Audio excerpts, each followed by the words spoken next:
వీళ్ళిద్దరు ఇట్లా tug of war చేసుకుంటే మీరు వాళ్ళిద్దరు ఒకటని చెప్పి వాళ్ళు ఇట్లా టగ్ ఆఫ్ వార్ పోటీలు పడి కొట్టుకుంటే తిట్టుకునే పరిస్థితి ఉందంటే మీరు వాళ్ళిద్దరు కలిసిపోయారని చెప్తున్నారు.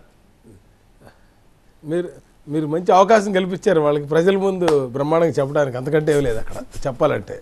అల్టిమేట్గా మీరు అనుకున్న విధంగా అదేం కాదు. నేను 2 పాయింట్లు చెప్తాను. మస్తాన్ వలి గారికి ప్రత్యేక హోదా గురించి మాట్లాడుతున్నప్పుడు కాంగ్రెస్ పార్టీ ఆ రోజు అధికారంలో కూడా ఆ రోజు డిక్లేర్ చేయొచ్చు కదా. Number 1 point. వాళ్ళు ఎందుకు డిక్లేర్ చేయలేదు, చెడగొట్టారు. ఆ రోజు డిక్లేర్ చేస్తే కాదన్నది చరిత్ర అయిపోయింది. ఆయన చెప్పిందని నేను చెప్తున్నాను. నెంబర్ 2 కడుపు చించుకుంటే మొత్తం అందుకే నేను అది మాట్లాడతలేదు. కేంద్రంలో అధికారంలో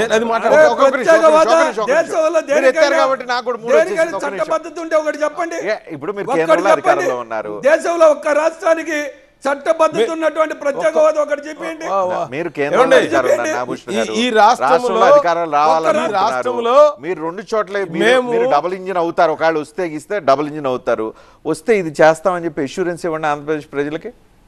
ఎవరు అది మాత్రం ఎవరు? మీరు 10 సంవత్సరాల క్రితం కాంగ్రెస్ పార్టీ అప్పుడు వినండి రజనీకాంత్ గారు, మేము చెప్పిందల్లా చేసాం, చెప్పిన దానికంటే ఎక్కువ చేసాం. చెప్తారా లేదా? చరిత్ర వద్దు, ఇప్పుడు చెప్తారా లేదా? మీరు చెప్తారా లేదా? ఇప్పుడు చెప్తారా లేదా? ఇన్సూరెన్స్ ఇస్తారా లేదా? ముగ్గురు కూర్చొని ఇప్పుడు ఇన్సూరెన్స్ ఇస్తారా లేదా? నెక్స్ట్ బహిరంగ సభలో కూర్చొని చెప్తారా లేదా? మేనిఫెస్టో చూస్తే మీరు ఏమి లేవు వాళ్ళ దగ్గర రిలీజ్ చేస్తున్నాం సార్ మేము. మీరు మేనిఫెస్టోలో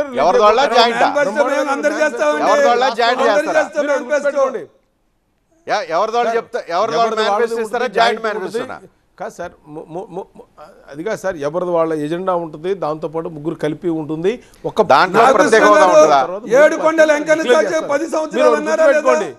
నేను ఒక మాట అనండి సార్.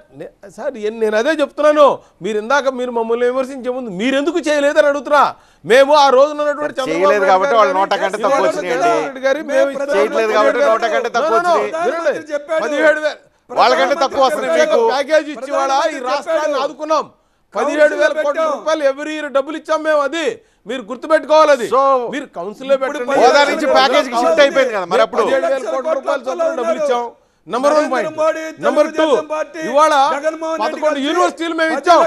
11 యూనివర్సిటీలు ఓపెన్ అయిన ఇవాళ ఈ రాష్ట్రంలో ఏవైతే ఉన్నాయో మేము విభజన హామీల్లో ఎక్కడ మీరు రండి, తాడేపల్లి రండి, యూనివర్సిటీ చూపిస్తా. గుంటూరు రండి, యూనివర్సిటీ చూపిస్తా.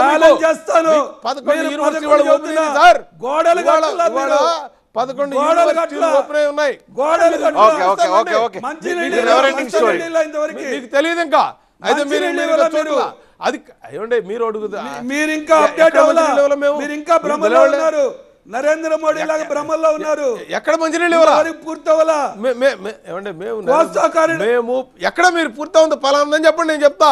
Challenge, open challenge. నేను ఎయిమ్స్ హాస్పిటల్ అక్కడ 1250 బెడ్లు కాను 900 బెడ్లు ఓపెన్ అయినాయి.